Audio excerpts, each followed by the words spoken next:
Likoni, where our motto is freely given or freely received and give it out freely. Praise be to God. So now I was given a very interesting topic. Christian scholar. I know you are all scholars here. First, if I tell you my background, I started my life, working life here at Mombasa Polytechnic. Actually, that's where I met my wife.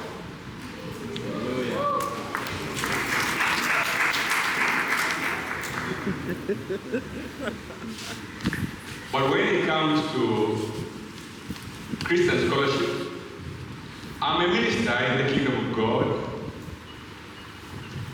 and I proclaim on one thing, the gospel of our Lord Jesus Christ. So if we're here today and we have any differences, it's because I am not religious, I'm only a believer. All right? So any religious sentiments, please just forgive me, because I will not go that direction. I will stay very focused on Christian scholars. All right?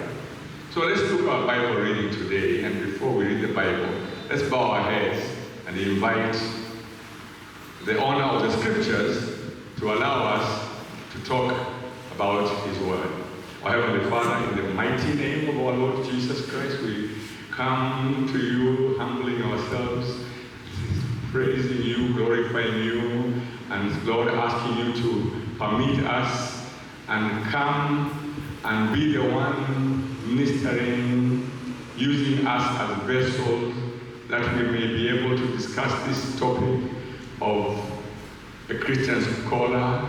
And Lord, may you open our eyes and ears of understanding, and use my mouth and lips proclaim your word, for I believe and trust in you. For everything that I ask, you promise that whatever we shall ask, that shall we be given. I do this and ask you in the mighty name of our Lord Jesus Christ. So our Bible reading today comes from the book of Daniel 1, verses 19, and I've added verses 20. I was given Daniel 1:19, but I've also added verses 20. So if you open our Bibles and we read the book of Daniel 1:19 and 1:20, it goes like this from the King James Bible. And the king communed with them, and among them all was found none like Daniel, Hananiah, Mishael, and Azariah. Therefore stood they before the king. And 20. And in all matters wisdom and understanding that the king inquired of them, he found them 10 times better than all the magicians and astrologers that were in the realm. May God bless His word. So our topic today is Christian scholar. Very complex topic, especially if you are among scholars. Some at the beginning level of scholarship, and some at a very high level of scholarship, from diploma level up to PhD level. But let me ask you a question. Who is a scholar anyway, before we say a Christian scholar? Today we have AI, so we can go to the AI and find out. But I will tell you that a scholar is a person who has deep expertise. Say deep expertise. Deep expertise. In a specific field. And they get this expertise through extensive research. So scholars focus on creating and understanding new knowledge. So first they understand new knowledge, then they create new knowledge. They also help in contributing to the field of their scholarship.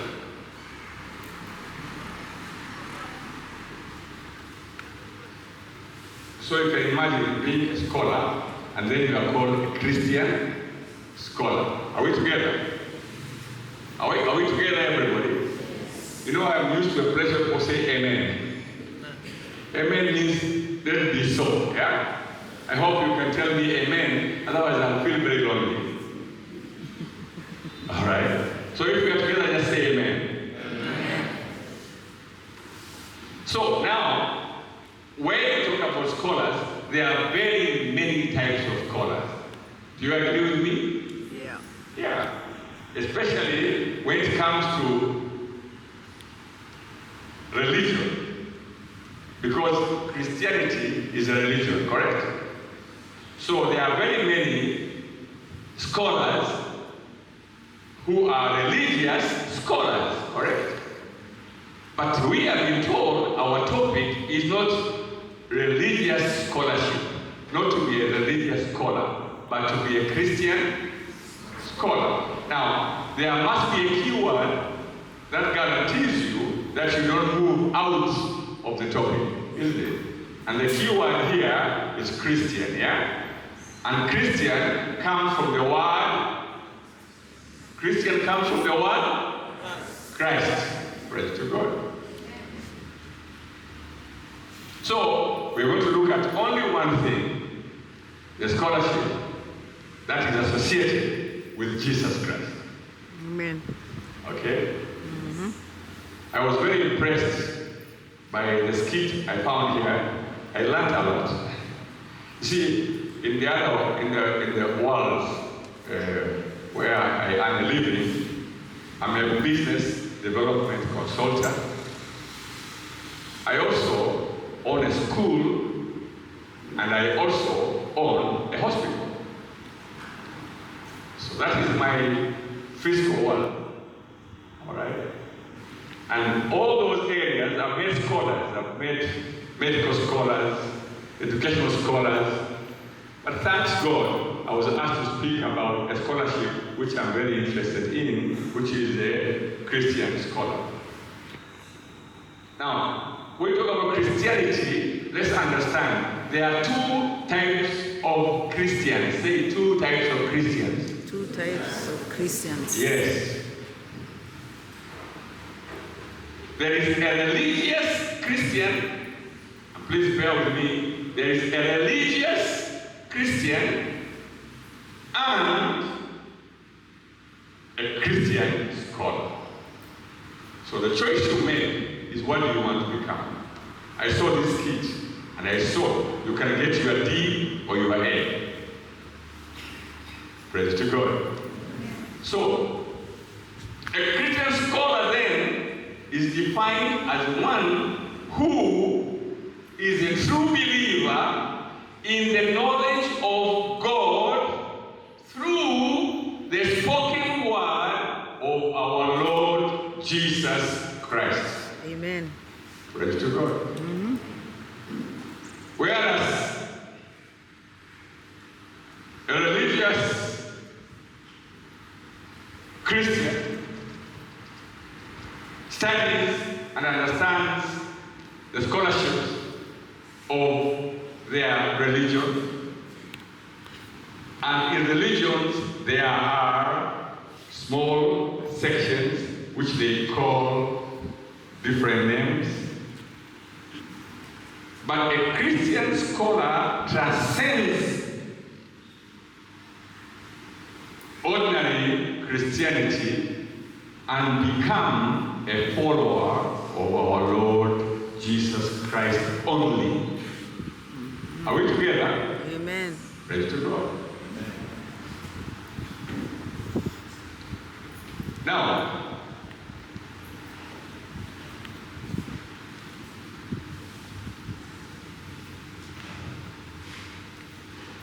the first place one moves from to become a Christian scholar, they start from religion. Am I right? You must meet a religion, and you meet a Christian religion, and then from there grow to become a Christian scholar. Just like you come here, you went to a primary school, isn't it? Did you go to a primary school? That's where you made your education, yeah? Went to secondary school. But then you chose that I'm going beyond that level. I'm going to go beyond the level of the basic and secondary education to a scholastic education. Am I right? Am I talking to people who have moved from the basic to the higher? Yes or no? Yes. God bless you. So it's the same thing about Christian scholarship. You have to move from the basic religious believer to a scholarly believer who chooses a specific area of scholarship. And the only specific area of a Christian scholar is our Lord Jesus Christ. Amen. All right? Mm-hmm. I know we come from different denominations, and every denomination has its own scholarships, and they tell you about their denomination. I'm not against that. That's the beginning, that's the starting point. Praise to God. But we must move beyond that to be scholars who read. Now, this is very, very important. All scholars read and study, correct? Yes. Am I right? Mm-hmm. All scholars are called scholars because they read, study, and question.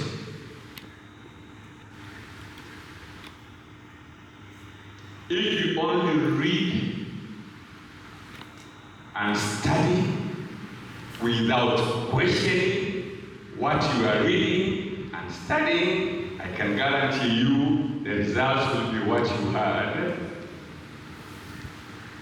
DC will be very lucky. All right? But those who question what they study, they are the A material.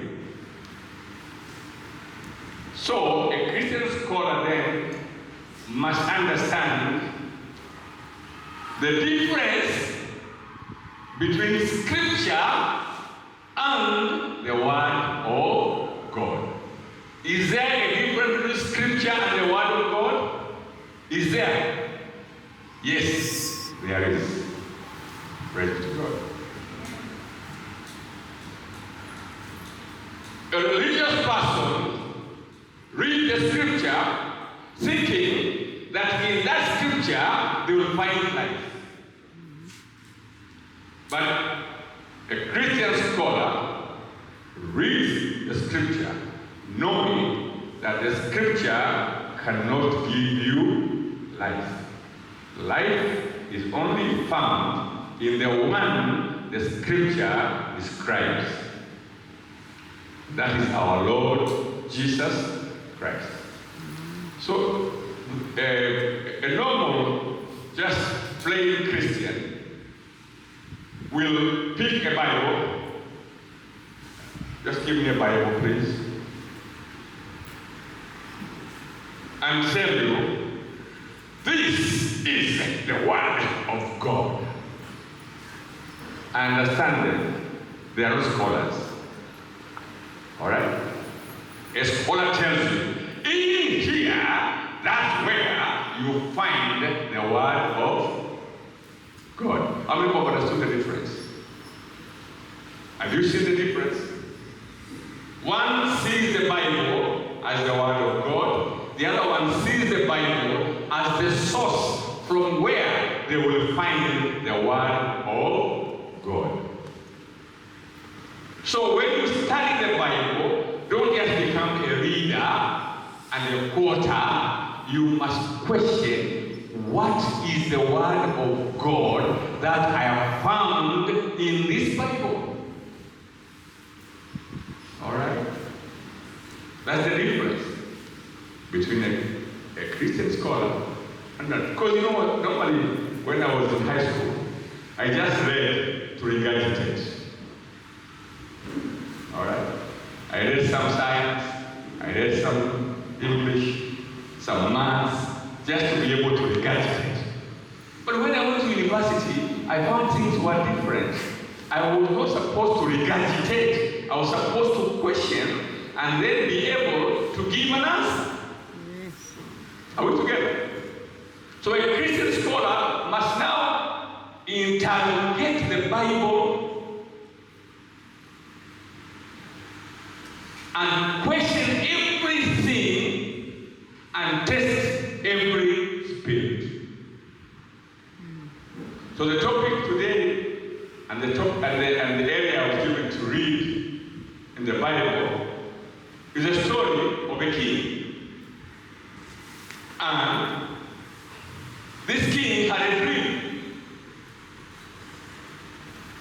And in the dream, he wanted people to interpret the dream. But the real thing that he wanted is, first, can you find out what the dream is before you interpret it? Have you read the scripture there? Are we reading from the same chapter? Yes. You have read it, isn't it? So, there were different types of scholars who were called magician scholars. There were scholars who deal with the heavenly skies, stars, moon, and such things. What do you call them? Astrologers. Okay? So, those were parts of the people that were given a test. The test was like, first, tell me the dream, then interpret it. The magicians and astrologers, those scholars of that area, they have one problem. They cannot get any revelation from anywhere except from the person who wants a revelation from them. Can you imagine? Now you go looking for a revelation, and then the person tells you, tell me first before I tell you. How many people have gone through that experience where you go and someone tells you, tell me your problem, then I'll tell you your solutions? Have you experienced that? Yes. Tell me your problem, then I'll tell you the solution.